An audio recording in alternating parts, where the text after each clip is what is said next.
Assalamualaikum warahmatullahi wabarakatuh. Selamat pagi. Perkenalkan, kami dari Prodi Pendidikan Luar Biasa kelompok pertama akan mencoba mempresentasikan tentang pandangan filosofis pendidikan, di mana video presentasi ini kami buat untuk memenuhi salah satu tugas, yaitu tugas mata kuliah pengantar pendidikan yang diampu oleh dosen Bapak Faiz Nurmantio MPD.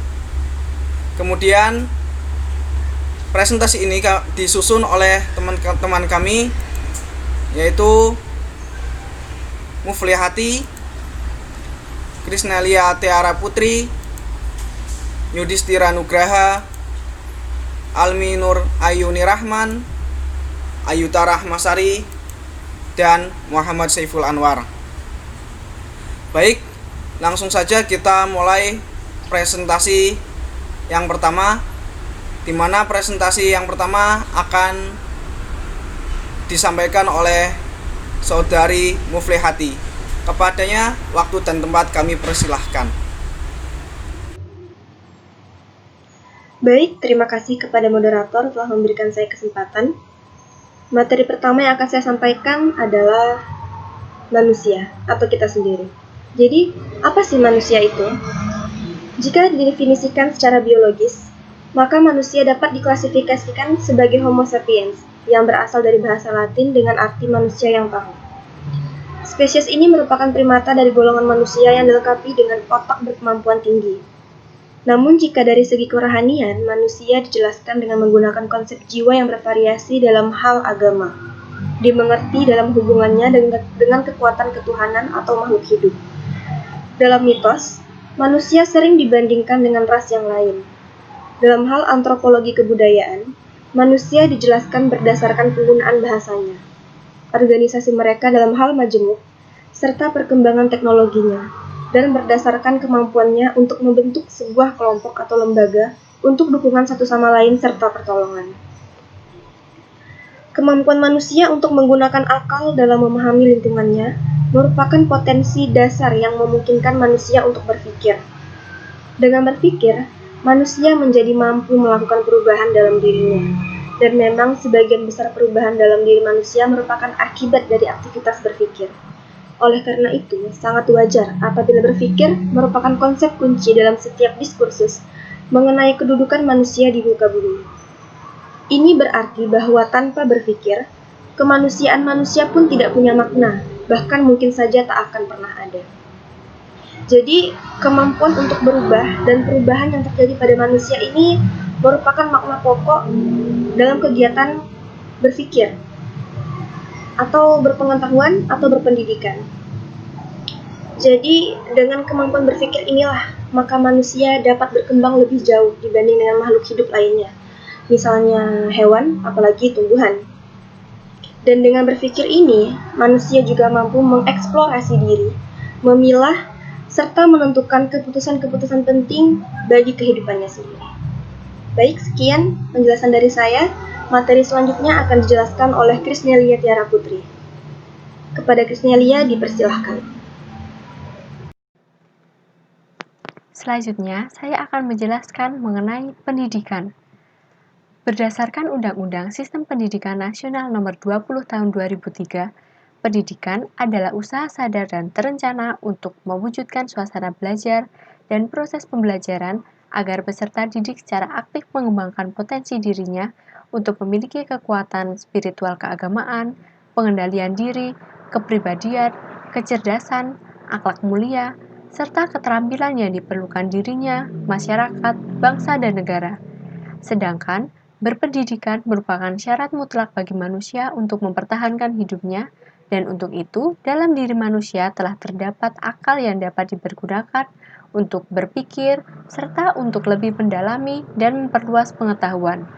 Hal ini dikarenakan ada dua alasan mengapa manusia memerlukan pengetahuan atau ilmu, yaitu yang pertama, manusia tidak bisa hidup dalam alam yang belum terolah, sementara binatang siap hidup di alam asli dengan berbagai kemampuan bawaannya. Yang kedua, Manusia merupakan makhluk yang selalu bertanya, baik implisit maupun eksplisit, dan kemampuan berpikir serta pengetahuan merupakan sarana untuk menjawabnya. Hal ini dikarenakan berpikir dan pengetahuan bagi manusia merupakan instrumen penting untuk mengatasi berbagai permasalahan atau persoalan yang ada dalam hidupnya. Sekian penjelasan dari saya. Untuk materi selanjutnya akan dijelaskan oleh Saudara Yudhistira. Waktu saya persilahkan. Baik, terima kasih. Selanjutnya saya akan menjelaskan materi tentang pandangan filosofis manusia dan pendidikan. Problematika pendidikan adalah masalah hidup dan kehidupan manusia. Dalam kehidupannya, manusia akan selalu memerlukan pendidikan agar ia mampu mempertahankan hidup atau dapat mencapai kehidupan yang lebih baik. Dalam sejarah, pendidikan sudah dimulai sejak adanya makhluk yang bernama manusia. Itu berarti pendidikan itu tumbuh berkembang bersama-sama dengan proses perkembangan dan kehidupan manusia. Usaha untuk menciptakan suatu sistem pendidikan yang dapat memindahkan nilai-nilai kebudayaan yang dikehendaki tersebut belum sepenuhnya tercapai dengan hasil yang memuaskan. Dengan kata lain, sistem pendidikan yang benar-benar mapan dapat diterima secara universal, bentuk nilai-nilai filosofis, serta serasi dengan fitrah manusia dan tataan masyarakat yang masih belum terpenuhi. Baik, terima kasih. Materi selanjutnya akan dijelaskan oleh Almi Nuraini Rahman. Waktu dan tempat dipersilakan. Tinjauan filsafat tentang manusia dalam pendidikan ada dua, yaitu filsafat murni dan filsafat antropologi. Filsafat murni, implikasi filsafat murni dalam praktek pendidikan yaitu munculnya konsep-konsep filsafat ilmu seperti metafisika, epistemologi, dan aksiologi. Yang kedua, filsafat antropologi adalah cabang filsafat yang menyelidiki hakikat manusia secara keseluruhan atau manusia seutuhnya. Pembahasan selanjutnya akan dibahas oleh Ayuta Rahmasari. Implikasi filsafat murni dalam teori pendidikan. 1. Munculnya filsafat pendidikan dipelopori oleh Plato. 2.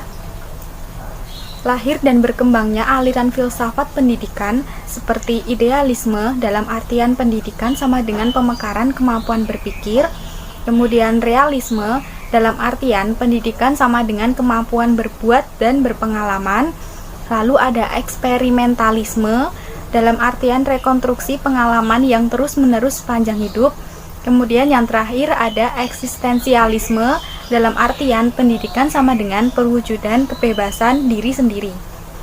Baik, untuk materi selanjutnya akan disampaikan oleh Saudara Muhammad Syaiful Anwar. Baik, terima kasih. Selanjutnya yaitu filsafat antropologi. Filsafat antropologi adalah cabang filsafat yang menyelidiki hakikat manusia sebagai keseluruhan atau manusia yang seutuhnya. Jadi tujuan utama filsafat antropologi adalah mencerminkan dirinya menjadi seorang pribadi. Kemudian di sini ada beberapa implikasi filsafat antropologi dalam praktek pendidikan.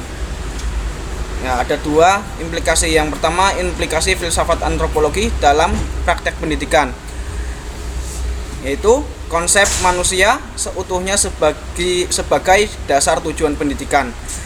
B. Pendidikan sama dengan humanisasi, yaitu proses mewujudkan kemanusiaan atau proses menuju tercapainya manusia seutuhnya. Kemudian selanjutnya, tujuan utama dalam hidup mencapai perwujudan diri sendiri secara kooperatif. Yang kedua, implikasi filsafat antropologi dalam pengembangan teori pendidikan. 1. Timbul kebutuhan studi filsafat antropologi anak yang tertuju membahas hakikat anak.